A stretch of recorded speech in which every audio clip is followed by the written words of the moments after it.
when it happened already, own the mistake. Diba? Para you can move forward, matutulungan ka ng client mo. Don't hide it. Kasi usually, mapapa-worse lang siya. 90% of the time, 80%. Mapapa-worse lang siya kapag pag tinagalan mong itago from your stakeholder. Diba? So, own up to it, tapos work with a resolution na.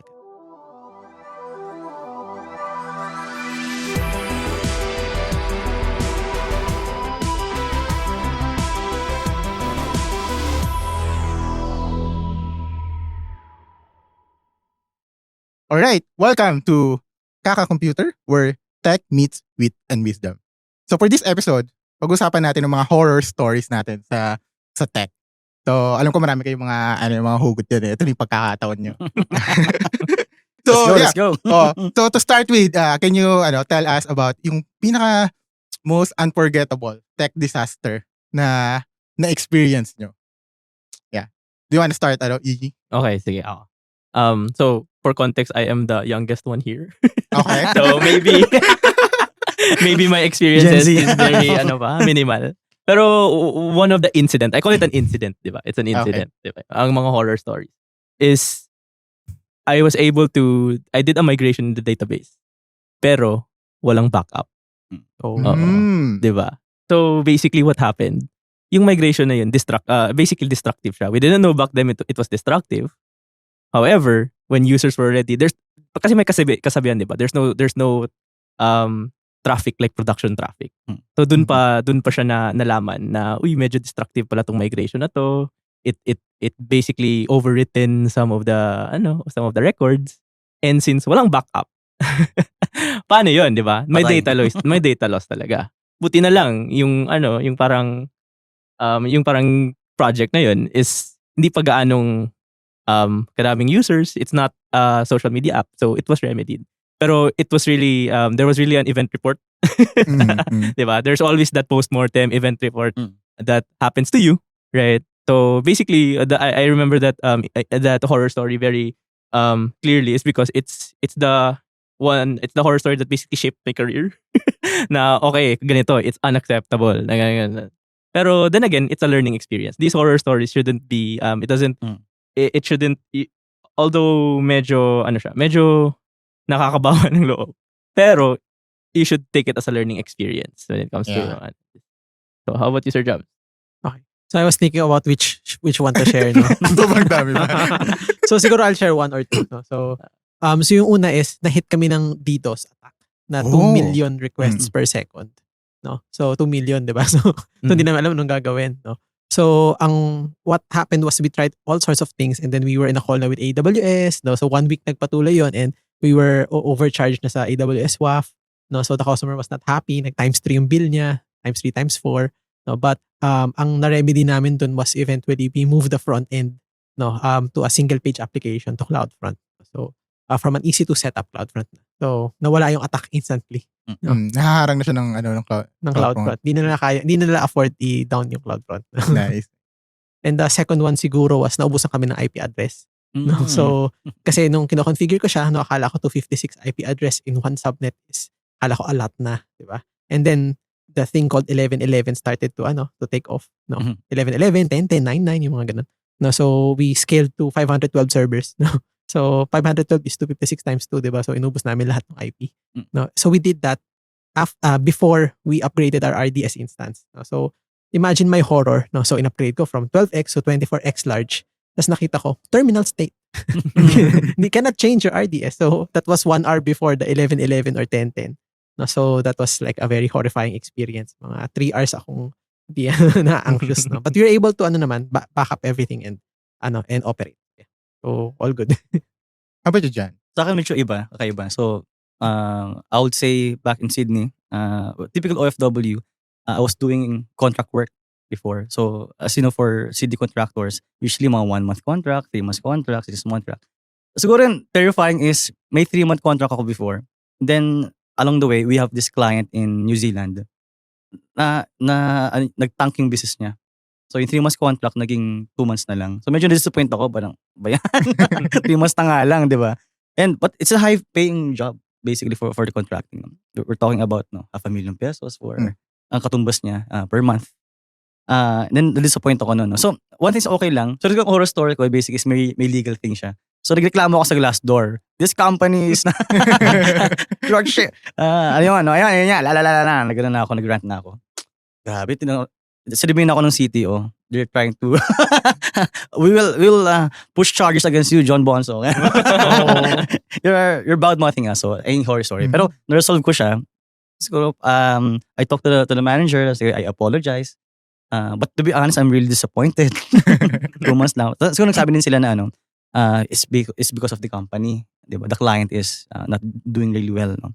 So that's number 1.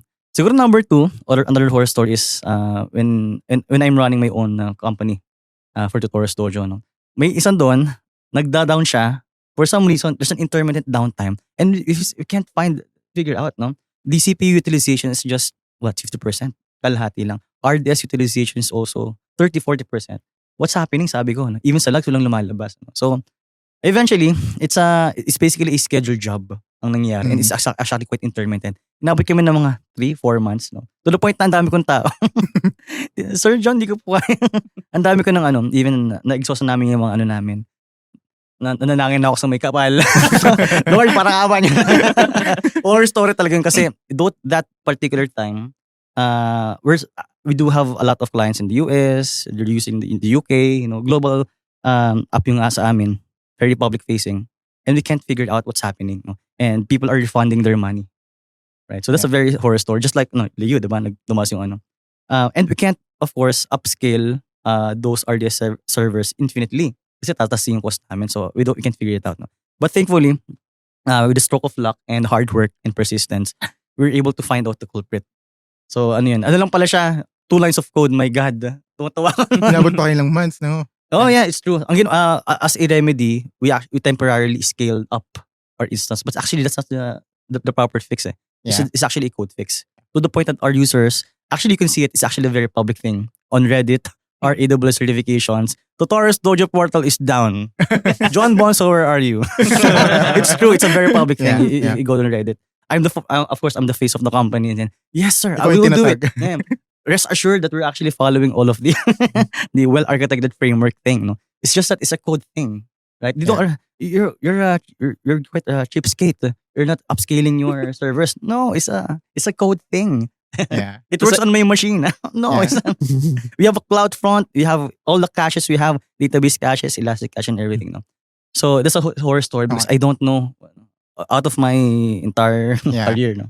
Actually, very related din sa kanyang horror story ko. It's more about, di ba, you build an application. Normally, magkakanda ka muna ng performance testing, di ba? Before you deploy it to production. Para ma-avoid mo yung, kunyari, nag-task yung user traffic mo, alam mo na ma-handle mo pa rin siya.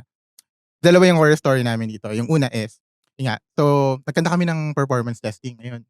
So, in thousands of concurrent users yung pinrin namin. Then, yung nature ng application is, meron siyang ginagamit ng mga third party. Oh. Like Google Maps. Oh. Dako. Tapos, when we trigger yung performance testing, nasama yung Google Maps API. Yung third party. So, by weekly, nagche-check ako ng billings namin, kung nag-spike ba. Gulat ako. Parang from 0, parang, umakyat. Hindi ko na sabihin yung amount. Tumaas. As in, what the fuck? Masigit. Tumaas siya, what the fuck? Oh my God. Sakit. Tapos, parang starting that day, lagi na kami may checklist. Okay, for checklist natin yung mga turn off natin. Huwag nyo sasama yung third party. Lalo mga SMS, ha? Huwag nyo sasama yan.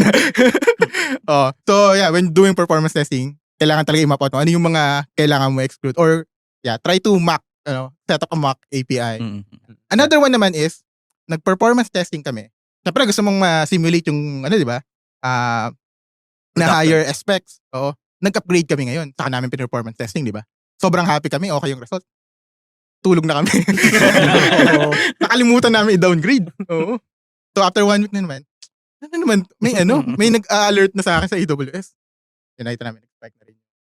So, pag ganun, don't celebrate early. Verify. Huwag niyo kalimutan mag-downgrade. Bumitaw muna agad. Yeah. Sobrang, Pero yun, actually, lahat ng itong mga horror stories na to, ma-avoid nyo to eh. Aralin nyo lang talaga siya. And lalo na sa Tutorials Dojo, di ba? So, we would like to thank our sponsor for this episode, Tutorials Dojo. We have John Bonso to tell us about it. Yes, please visit our website at tutorialstudio.com. We provide free courses for AWS and, of course, premium resources for certification exams for AWS, Azure, Kubernetes, and GCP. Visit now.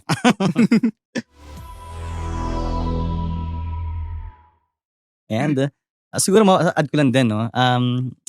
Horror stories basically sa industry and everything. Right now, for what I like about what you said is you can prevent it with the proper notifications, automation, right? Sa side namin before, kasi talagang horror story siya. I can't just we can't figure out what's happening kasi lahat ng metrics okay eh. Yung observability namin, stack namin, feed graphan and everything. Okay naman siya, all green. Why is it that it's intermittent? So siguro, yes, you can use Gen AI, some server automation, but iba pa rin yung subject matter expertise. Right? You have to dig on the code, you have to really understand how it works from end to end to end. Hindi lang basta yung component mo lang. How about you guys? Anong advice sa para ma-prevent tong mga horror stories? So, siguro number one, experience talaga in learning. So, being able to know what you are operating. No? So para maiwasan yung mga ganong mistakes. No, second is, when it happened already, own the mistake. Diba? Para you can move forward, matutulungan ka ng client mo. Don't hide it. No? Kahit na ba, ikaw magbabayad nung ano? Usapan na yun. Hindi sa sahod mo. Hindi, pag ganun, hinga ka muna, baka may paraan naman. Diba? May ibang paraan. Diba? Pero own up to it. Kasi usually, mapapa-worse lang siya. 90% of the time, 80%. Mapapa-worse lang siya kapag pag tinagalan mong itago from your stakeholder. Diba? So, own up to it, tapos work with the resolution na agad. Yeah. So, yeah, for me naman, tama yung sinabi. It's really a matter of preparation. It's really a matter of preparation. And yung common theme siguro, like dito, in the horror stories, is about cost, right? Yeah. So, marami namang Tama. marami namang resources in the internet, like simulate cost, especially cloud costs, right? So maybe we should do more research on that first before like implementing the solution. Kasi let's say for example, yung managed Grafana mo every 30 seconds nagse-scrape, di ba? Patay.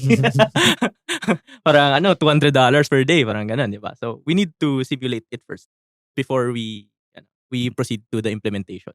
Yeah. Ay, yung isa pa lang sobrang useful na nalaman ko. Kasi meron din kami mga developers naman. Normally, they're trying out AWS, tapos they'll use their own personal credit card. Tapos, mag-Google bill ng camera na configuration nag-spike. Shock bill. Bill shock, yeah. Really appreciate, for example, yung mga cloud providers ng AWS. If you actually request for a refund, you said to them na, I made a mistake. Yeah. They'll actually return it. I think si Iggy may horror story yan. Sure. Actually, yung horror stories ko, 90% yun galing sa side projects. Kasi noon when I was new to AWS, I thought yung EC2, any kind of instance, free tier. So, tinry ko, parang metal instance. Uy, Yayamanin. So, yun, that's what I'm saying. Di ba yung preparation? Doon talaga yun. And yung research. And fundamental knowledge as well. Yeah, exactly. And instance types and... Yeah. Pero AWS really is very forgiving. Kasi kahit anong aabot pa yan, yung largest bill ko was $2,000 USD na bill shock ko. And they immediately gave me credit. Binalik sa'yo as credits na. Hindi siya refund. Kasi pwede okay na rin. Pwede na rin. Yeah. At least nabawi mo. Kasi monthly, di ba yung billing ng AWS? So, since di pa na bill, binili na as credit. Okay. Pinatungan lang nila. So, hindi ka na-bill sa credit card. Hindi. Nice. Yeah. So, sinabihan ko lang na, sorry, first time ko po. Sorry na po. Yeah.